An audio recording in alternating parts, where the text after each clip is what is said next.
Girls Gone Wild with Thando Mthonti on TransAfricaRadio. Bring your mic closer to you so that you can speak right into it. Just pull it. It's small. Thank you. Alrighty. It's been busy, but it's been good. I had a chance to go home and see my family for a bit and go to church today and yeah. And you're from the Northwest, is that correct? I am. Okay. And what was it like growing up in the Northwest and then moving to Gauteng? I mean, the provinces are very different. Yeah. And how was that transition for you? So I come from the small town of Clarksdorp. Okay. It really is small. I mean, my best friend lived around the block from me. We would walk to each other or cycle to each other every day. School was 5 minutes away. I never had the problem of being stuck in traffic. Okay. And then, the transition to Pretoria was quite a big one, especially because you're leaving home as well. Okay. So there's no one to cook for you. There's no one to do your washing. There's no one to do grocery shopping. You have to grow up really quickly. And GPS came in handy. Okay. To get to know your way around as well. So yeah, it was a big transition, but I absolutely love living in Pretoria. Really? Yes, I do. And what was your childhood like? What kind of a child were you, do you think? So I think if I had to describe myself as a child, it would be a tomboy. Okay, wow. Wow, okay. Lots of transitioning. Okay. I've grown up with 3 brothers. So it was playing soccer when we got back from school, cricket, touch rugby, whatever it may be. But then I had the girly side as well, where I would do ballet and art and other activities like that. So yeah, if I had to describe myself as a kid, it would probably be a tomboy. A tomboy with a bit of a girly side as well. And then you eventually you left Clarksdorp, you came to Pretoria to study, and then you decided that education would be the direction that you'd take. How did you decide that education what was the right direction to take for you? So I've always loved working with kids. I'm actually studying to teach high school kids, so grade 10 to 12. And the reason I chose that is because I have such a passion for art. Okay. And my art teacher at school just inspired me so much. She wasn't just a teacher, but she was a role model, and it was like she was a friend as well, because she was so involved with what was happening, not only in my personal life but at school. And it was just so inspiring for me that an educator could touch my life that much, and that's what made me decide that I would love to have that same impact on another child's life. So you managed to do all the work that's leading up to the Miss Earth SA pageant while literally completing your undergrad. Yes. And you managed? Yes. I must have. And before we actually get into it, you are Miss Earth SA, and you haven't been Miss Earth SA for too long, right? A week. Yeah, it's been a week. And I'm sure it's probably been the craziest week of your life. I know that the campaign kind of stretched on for long, and you traveled throughout the country to really push the campaign. But before we get into those nitty-gritties, what exactly is the Miss Earth SA pageant? Just for everyone to kind of get their minds around why it's actually an important pageant at all, just to have really. Pageant. We don't really call it a pageant, we call it a leadership program. Okay. Because it's a platform that's set out to empower women and to give them the leadership skills that we need in this day and age. So what we do is, it's a platform that gives us the opportunity to go into schools to educate on the campaign that we're running currently, is the Waste Stops With Me campaign. So we educate on how to minimize and reduce the waste that we produce on a daily basis, and just for people to become more conscious about the environment around them, because at the end of the day, without our environment, what are we? That's true. That's absolutely true. So did you always have a passion for the environment? Did you always feel like it was something that people ignore? And I'll say this because I know people really ignore the effects that they have on the environment completely. We hear about climate change, but it seems like such a far off topic, something that's kind of international but not really a South African problem. And it really is at this point. We might overlook that. Is this something that you've always known about, thought about, something that you thought to yourself, look, people just can't keep going on the way that they've been going on? So at school we were educated on it, and I've always hated, which is a strong word, always hated littering and seeing litter in dirty areas, and I can't understand why we need campaigns to clean up after people, because I feel like we should all be cleaning up after ourselves and have a clean environment around us, because that makes an environment safe and friendly. But I've always had a passion for it. I've always had a passion for trees growing, plants blooming, animals. So yeah. Yeah.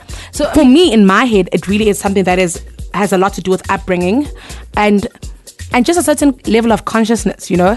You can be driving behind a car and you see somebody throw a Coke can out of the window, and you think, wow, you know what I'm saying? But for the person who does it, it's just like, well, I'm done with my Coke. It's normal. It doesn't feel like they're doing anything wrong. Did you find that the campaign was effective, considering the fact that it is a consciousness issue? And I saw even in my own family, my family's now become aware of, you know, instead of just throwing a plastic bottle away, to reuse it or to recycle it. And I've seen it in my friends as well, the way they're more conscious of things before they just throw it away. So the campaign definitely makes a difference. I mean, if you think of it, we were 60 regional semi-finalists, and that was 60 girls going around in the communities that they live in and spreading the awareness. So for example, I went to my old school in Clarksdorp. There's about 250 learners in the high school that I spoke to. That's making 250 people more aware of waste that they produce. So if you can think of how many people we actually created an awareness with for that campaign, it's amazing. And did you campaign? I'll call it a campaign. Is South African government coming to the party? Do you feel like you have the private sector, the public sector, everyone is kind of working towards this one goal of people who are conscious of waste? Or do you think that it's something that kind of happens in silos, and because of that, then we're not really making the necessary ground with regards to waste? But after we started the campaign, I don't know if you've heard of Aritebet Singh. Oh yes. So that's something where the government is now getting involved, and I know it's coming up Saturday the 30th, next week Saturday, which is really exciting because it's the first big one that's actually rolling out. And that's a wonderful way for people to get involved and to actually make a difference in their communities and the space that they're living in, and for people to realize that it's not okay to live like that. Yeah. And so do you think that waste will kind of be what you focus on in the future, or is it something that is just throughout the campaign? But I mean, obviously as you grow and you become an educator and you become a leader in society, you might find that there's other ways in which we can conserve the environment, and that's the direction that you'd like to then take. So the Waste Stops With Me campaign is definitely something that I'd love to continue with throughout my reign and beyond that, because I feel that it is such an important issue.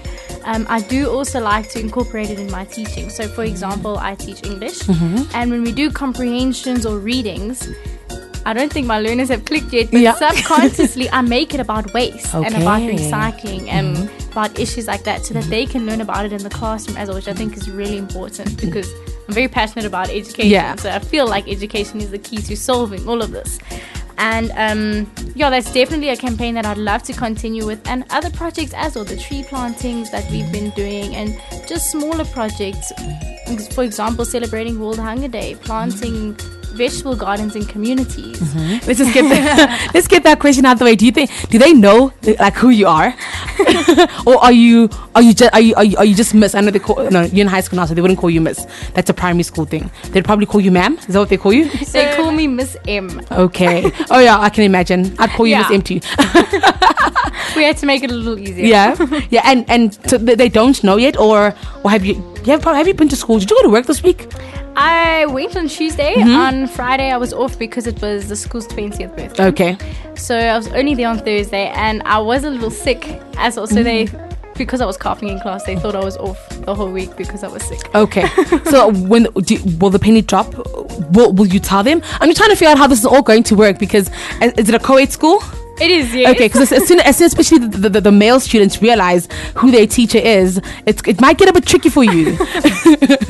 So how are you actually planning on bringing together your teaching career and the leadership program? And I mean, they will see you on the internet, they will see you on TV, they will hear you on radio.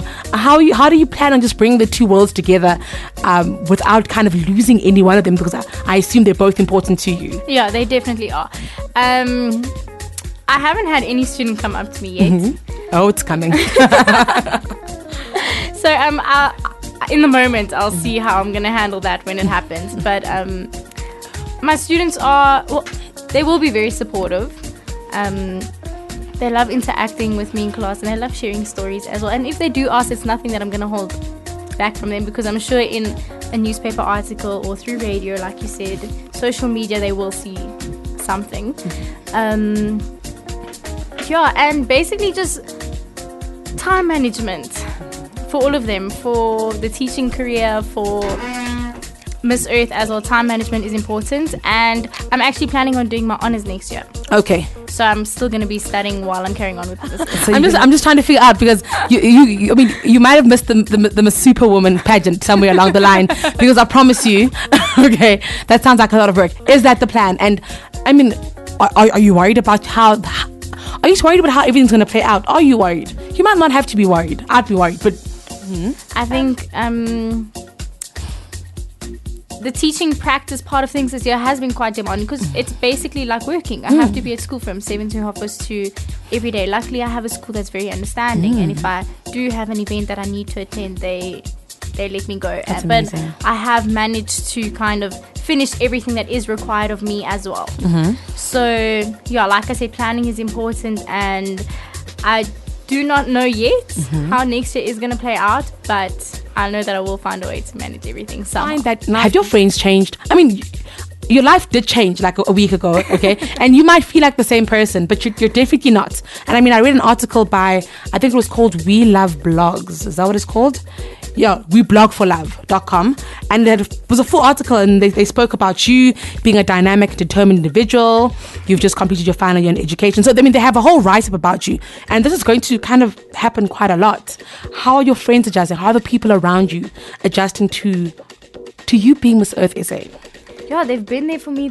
I've received so many messages of love and support from everyone, and I haven't noticed any change in my friends. Yeah. I mean, they're extremely supportive, and they love what I'm doing, and yeah. And your family? Oh, my family as well. Yeah. They're very excited. I don't know if they're listening, but they should know that as soon as I mentioned them, your face lit up, right? So it means they are doing something right in terms of supporting you where it's necessary. They definitely are. I mean, my brothers, if I'm too tired to drive or too scared to go somewhere alone, my brothers are there to hop in and be like, okay, I'm going to take you. And if I have to have the whole day off to be there waiting in the car while you're busy with the project, that's fine. Amazing. So they are extremely supportive, and of course my parents as well, even though they can't always be there because they are in Clarksdorp. I mean, they always phone me, ask me how the event went, say good luck before they're a message away That's when amazing. I need anything, and their support's been amazing. Now I'm going to call it the pageant night, because I don't know what else to call it, okay? The pageant night. Can you just tell us a little more about that? I mean, I read that you guys literally went all over the country with waist stops with me, and I mean, it's work, right? You have to look pretty, first of all, just already hard work, and then you actually have to go out there and make sure that you're getting the message across, right? How was that experience for you? I'm sure you went into communities that you never thought you'd go into. You probably visited people and places that you've never visited and spoken to before. How was that experience for you as an individual, and then as part of the leadership program? So you obviously have to look your best at all times, and for me, the most amazing thing about this, I don't want to call it a pageant. The leadership program is that it's actually an active role. Okay. You have to get involved. The first day of my interview, because I actually auditioned in Bloemfontein, the first day of my interview, I planted seeds before I went in for my interview. Oh, that's incredible. And I was so confused. I was like, this has never happened to me before. Yeah. I'm getting my hands in. Yeah, and your nails were probably done, and you're just like, well. Exactly. But I absolutely loved it. And from that day, I knew that this was going to be something completely new and something that I'm going to learn and gain so much from. And so I carried out the Waist Stops With Me campaign and other projects through Bloemfontein, Clarksdorp, Johannesburg and Pretoria. So it was a lot of traveling for me up and down, but went into communities that I've never been in before, and it's actually heartwarming how excited they are to have you there and how excited they are to learn something. When you plant trees with children, their faces just light up. Oh, that's amazing. And they're so excited just to get their hands dirty and touch the tree and plant it with you. And what I love about that is that they're planting a tree in the space that they are living and growing up in. And they can watch that tree grow. Yeah, that is amazing. That is okay. There's something deep about that. I'm not sure. So if you didn't know the song before, you'll know it now, and then you can actually let me know what you think about it. You can also send all your questions and comments to Irini on our WhatsApp line that is +2779 2544 4329. Enjoy the song. Join South African Idol's finalist there, Sheikana. She did not win, but she's certainly doing better than most of the people who won. And she gave you Suited, that is coming out of South Africa. The time right now is 20 minutes past 6 p.m. Central African time. And we are in studio with Miss M. And this Miss Earth SA, it's Irini. And she is a nature girl. She's a teacher, and I promise you right now, there's two things that make Irini light up: when she speaks about children and when she speaks about her family. Okay, so if you're ever confused about what really sets her world on fire, it would be those two things. Am I correct? Yeah. So tell me, when you decided that you're going to enter the leadership program, and you told your parents, were they worried that you were trying to go into maybe full-time modeling or full-time, or did you try to explain that it was actually a leadership program? There's a whole lot more to it than pageant life. I can't remember them actually being worried about it. They were excited for it. They were just asking me if I'm sure I can handle everything, all at once. And like I asked earlier. It was something that's been on my mind for quite a long time. So it wasn't a new idea either. It was something that I had discussed with them, and yeah. And are you considering entering more pageants? So I mean, after this? like playing like pageants. So I did a few pageants before this, but I love the cause of this. I love the purpose of this, and I'm going in 3 weeks to the Philippines. Oh, amazing! And afterwards I think I'll complete my reign year as Miss Earth, and after that carry on the journey, because I feel like you don't need a title to keep doing good work in communities. But I think after this my pageant days are done. Okay, which is actually amazing, because I mean you really are physically attractive, so you you really could completely go into full-time modeling and so on and so forth, and that's what you're not choosing to do, which I think really is amazing. And when I think of all the different pageants, and I say this in inverted commas because it is not a pageant, it's a leadership program that are out there are very few that are actually trying to do something meaningful. I mean, you look at other ones and they go play with the children and so on and so forth, but it can end up looking like a PR campaign. And one thing that I'm sure about with you is that it's not a PR campaign, it's something that's genuinely flowing from you. Definitely. Right? Yeah. And I wonder, when you were growing up and you were a child, did you always have a purposeful thing about you? Did you always care about the community? Because it's okay if you didn't. There's lots of people who just don't. They don't care about the community and they're just living their lives. Did you always have a thing for service? That's the word. It's for service, because it is an act of service. Something with a purpose to it, and children. Yeah, children. That's just my passion. I love working with children, and I love, even if I just impact one child's life. And before I chose to do education, I was actually looking at occupational therapy. Okay. So my love for children also started there, because we had to do something like 100 hours of community service. And I was working with children there as well. So I think it's just a passion that lives in me, within you. And even if I always say, even if I just make a difference in one life, if that's the purpose for that event, that is the purpose for that event. Normally it's people who understand that if I just try to impact one person, I can actually change a whole lot of people. The other way around, right? Trying to please a whole crowd, everyone's just like, what is she on about, right? Yes. So, that shows me that you're able to kind of focus on a goal, right? Pick one thing, stick it out, and follow that through, which is an amazing trait. I promise you it is, just in life. It really, really, really is one of your super traits. I have a WhatsApp message here from somebody who didn't give me the name. Please give me your name. And they'd like to know if you have a boyfriend. My gosh, there's lots of things you could ask her. Lots you could ask. But I'd like to know if you are. Where are you finding the time for it? But yes, are you dating? I am. And how's that been throughout? I mean, you've probably been busy, and I know lots of women who are building careers. You worry about the ability to balance a healthy life and a healthy career, kind of a thing. Yeah. Are you worried? Have you worried about it? Again, it comes to time management. Okay. You just have to make it happen. Manage your time so that you have time for everyone and for everything. you can't only not forget about your relationship, but it's about your relationship with your family as well. So you need time for everyone at the end of the day, and time for yourself as well.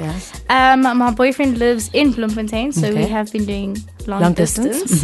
So it's, not having to see each other all the time is something that we used to, but he is extremely supportive all the time, and he's always there. He's always a phone call, he's always a message away. So And how important has just having the support of the people that you love, how important has that been throughout the process? For me, that's probably been the most important thing. Without the support of them, how do you get through something like this? So I'm very blessed to have a family and a boyfriend and the friends who support me the way that they do. And like I said, they're there to motivate me, they're there to encourage me, they're there to be there when I need absolutely anything. I mean, for World Hunger Day, I decided to make 200 sandwiches and go hand out to a community, and I needed my brother, my boyfriend, my friend, everyone to help me butter sandwiches and go hand them out. And that's how amazing and supportive they've been, because if I decide to do something last minute, they're there to support me. So, and everyone else who was part of the leader program, did you guys, I know, for instance, we had the Miss SA finalists here, they all formed little sisterhoods and they all became really good friends. Did you find that you've made some friends with people who are like-minded, which is probably amazing? Yes, definitely. And when I first started my journey in Bloemfontein, we as regional semi-finalists in the Free State became very close, because when we had a clean-up or a campaign, we'd all make sure we were there to support each other. Oh, that's amazing. Instead of just, being alone and trying to get through that as an individual, we were always there to support each other. And then, of course, through all our finalists week, I'm not sure how to say through that at the Palazzo Monte Casino, through staying there and rooming together and doing projects together, we become so close. And this show is called Girls Gone Wild. We have to talk about these girl issues, because I promise you right now, people think girls don't like each other, and it's something that really annoys me, right? I'm just like, you people don't even know, and it's guys that say all the time, but girls don't like each other. But how do you know?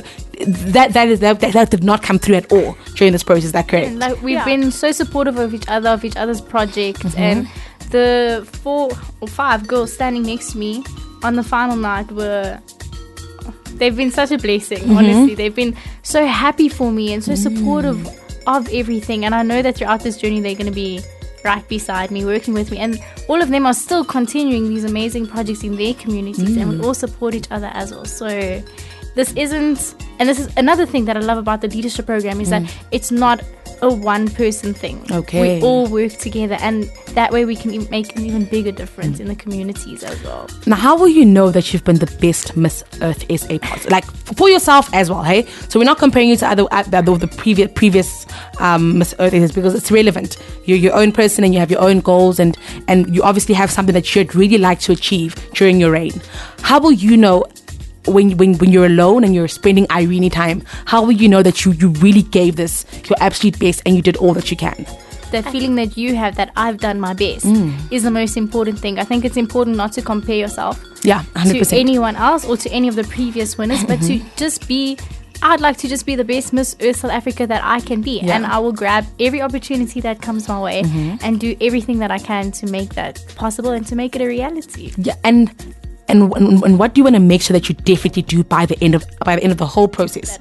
I'd like to do as much as I can and be involved in as many places and as many campaigns, as many opportunities as what I can. Had to grow up very quickly. Just from this past 6 months has been incredible, and I think the confidence that it gives you, the networking opportunities that it gives you as well, and just that platform that Miss Earth South Africa can give you is absolutely amazing. And what are some of the cool prizes you won? Because I know there had to be some cool prizes. So let me think quickly. There's a whole, Sokasan has been an amazing sponsor. If I have events anywhere around the country and I need a place to stay, their door is always open. We've got Joyco hair products from Bijan Hair, who, they make sure my hair. And you got good hair. So. Thank you. There's Jenny Gold. She sponsored basically Swarovski jewelry, which is also really pretty. There's a whole list and I just can't think of all of them right now, but I mean, the bright spot is taking care of my eyelashes for the whole year to make sure my eyelashes are free. That's always exciting. There were mud makeup products. There was sorbet sponsorships. Yeah, it's just a whole load of things. And yeah, they're still coming in. I'm still getting my prizes. So really? That's so much fun. It's like having a birthday every day, be honest. Right? It's like you get this today, I think you get that tomorrow, and you should take your mom to the spa. Yeah, definitely. Right? I think that's something that would be really fun to do. And your brothers, if they helped you make 200 sandwiches. In fact, I think anyone who buttered bread with you, right? And where did you take those sandwiches, by the way? Did you take them to a CBD, a home? The Tsepo Foundation. Okay. And it's actually a school during the week, and then on weekends they open it up to the community. That's amazing. So I visited with a youth organization, the Hellenic Youth Organization of Bloemfontein. We visited one day where we handed out cupcakes and Easter eggs, and there were sandwiches that day as well, and cool drink, but opened up to the community. So then for World Hunger Day, we decided to go back and visit them again, and it was a community thing once again. Yeah. So the night, what did you go into like Pick and Pay and buy a whole lot of loaves? How many loaves did you buy? Because I mean, I know how to make a sandwich. I just don't know system. Really, because I'm trying to figure out how you make 200 sandwiches that must be fresh and delivered to a community. So we made them about 2 hours before the time. Oh my gosh. Okay. You know, one person buttering, another person peanut buttering. Oh my gosh. Another person putting it together, another person foiling. You just make a system. Yeah, and teamwork makes the dream work. Is that correct? Exactly. All right, I'm going to play one song, YJ Shape of You, the cover version, and then when we return, more with Irini. 6:40 p.m. Central African time on the dot, and that was who was that? That was Do Better. Yes, Do Better by KLY, and it's not KLY, it's actually like Kly or something, but I don't want to like mispronounce it, so I'll say KLY. Bato Ranking, Ricky Rick, and it's actually a Major League song, so they're all featured over there. And yesterday was Major League's Gardens, and if you went, I hope you're still alive and kicking, and that you did not get stolen. I also gave you YJ Shape of You, and that is the, what's his name? Ed Sheeran cover, yes, the African version of that song. And look, it's not that bad. It's fine. It really is fine. Sometimes it was fine. So that we are 20 minutes. We have 20 minutes left for the interview. And besides just speaking to Irini about the leadership program and everything else, I'd just like to speak about you, right? And just like the kind of person that you are, right? So you say you grew up a tomboy with a bit of a girly side. So you played touch rugby and had your ballet life, which is very versatile. That is amazing. Congratulations. But I mean, just like, what kind of a person are you? But outside of the teaching, outside of the leader program, who is Irini? I know it's one of those terrible questions where you get to an interview like, tell me about yourself, and you're like, no, no, I don't want to tell you about myself. I don't want to tell you about myself. Like, what are you like? So, but before you entered Miss Earth, what was a typical day in your life like? I had other applications like before I entered Miss Earth, so I've always been someone who enjoys being busy. Okay, and that's awesome. Definitely a people's person. I love interacting with people, and yeah, I generally like keeping myself busy no matter what it is. I don't usually have time to just sit down and relax, but I like it that way. Yeah. I come from a very big Greek family, so as you said, my face lit up when we spoke about my family. I love it when my family all comes together because we are all around the country. My brothers stay in different parts of the country, so when we all are together, and that family time that we have is very special to me. I enjoy that a lot. And yeah, my brothers and I can get up to mischief. Yeah. We enjoy pranking each other when we do have time together. Yeah, I love exploring new places. I love visiting art galleries. Really? That's... Yes. Okay, so you love art. Yeah. It's one of the subjects that I'm majoring in. Oh, okay. As well. So, art gallery visits is fun. And before, I basically just keep myself occupied with university. And what bothers you the most about South Africa right now? Sure. From Miss Earth perspective, I would basically say just the waste. The waste, yeah. And I mean, is it from a litter perspective? Yeah. Yeah. driving around, even yesterday I went for a photo shoot in Newtown, I think it was. Oh, yeah. Okay. And just driving around there and seeing the amount of litter that there is, and how few people recycle as well. A few schools that I visited, the children knew exactly what recycling was, and they were so excited to share with me how their parents in their workplace recycle and how they recycle at home. And then there were a lot of people who had no idea what it was. So yeah, I mean, recycling entails having different bins, right? Yeah. You have ones for glass, you have ones for plastic. I think you have one for paper and so on. But you don't find these dustbins everywhere, in the sense that they're not necessarily easily accessible, I think. So my thing would be, if we're trying to encourage people to recycle, would it not be easier to make the recycling easier? And so what I'm trying to find out is, are there any plans from public-private sector that you know of that are trying to just get the bins into people's homes, or close enough for people to not see it as a chore? Because right now it is easier to take everything and throw it into one bin, right? Yeah. So people really respond to convenience. I think that's what I'm saying. Do you think that we could make it more convenient? And if so, do you know of anything that's in the pipelines to make it more convenient to recycle? Because we all know we have to do it, but people don't like to take the time out to get it done. Okay. But I also feel that it's a mindset. People like to do what's easy and convenient, as you said, and what is easy and convenient is to throw it away in one bin. But if you change your mindset and make it a habit to recycle and put your different waste in different bins, eventually that will become easy and convenient because it's something that you become used to. So I think it is something that people just need to practice and become aware of and become used to as well. I know Pick It Up in Johannesburg is amazing. They always involved in our cleanups, and I was actually in Potch in the northwest the other day, and I was with friends, and they were just saying, because there were people who study from Johannesburg there, and they were just saying that, you know, in Johannesburg we have Pick It Up, why don't you have anything here? Oh, I thought that was that's a municipality service, right? I thought that then every municipality would have their own. So they have different services that pick up your rubbish, but not necessarily that go out and make sure that the streets are clean and I mean, pick up your rubbish. If South Africa was cleaner, the economy would be better, right? And he says when you're not from South Africa and you have foreign investment, which is just money that people from out of the country invest into the country to help the economy grow. He says it's a great country until they say, let's drive you to Johannesburg CBD. And there is litter for days. And it's like, it's so off-putting. It's like, the only reason I don't own property here is because I don't know where the litter's going and what direction it's actually taking. So my point is that outside of the environmental effects of litter, there really are economic kind of backlashes to just not being a waste-friendly country, you know? And I don't know if you went to townships where it is completely normal just to have a dumping site and it just piles up and children play in it. And I mean, it really, it's normal.